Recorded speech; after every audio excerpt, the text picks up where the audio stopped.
Welcome back. I just want to touch on a subject of new releases of Kali Linux operating system.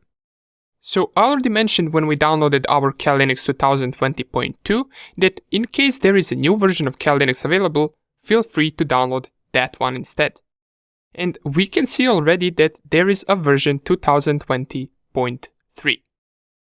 Now, this is something that you will have to get used to. Kali Linux makes around 4 to 5 releases every year. The good thing about them is that they don't have major changes usually. For example, if we go to the blog of the official Kali Linux website and we navigate to the Kali Linux 2020.3 release, we will be able to see what are the new things that we have.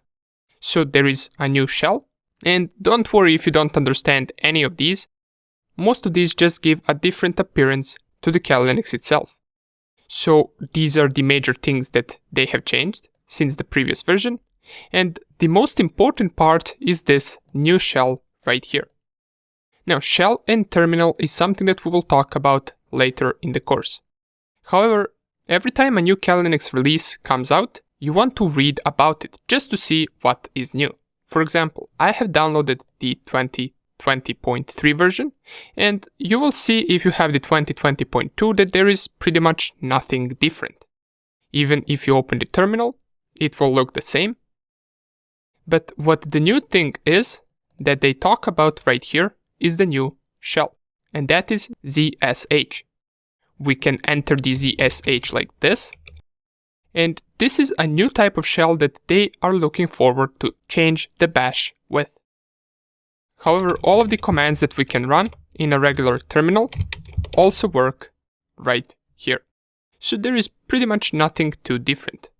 And another thing that I want to talk about besides the new releases of Kali Linux is that you can always download the release that you feel the most comfortable with.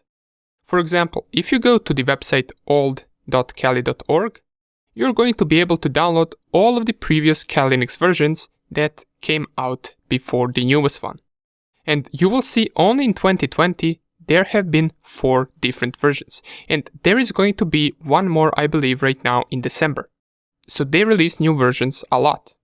Inside the course, we mostly use Kali 2020.2, but any new release that has some major updates, I'll make sure to create a video explaining what those updates are.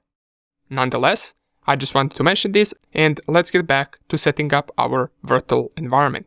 See you in the next video.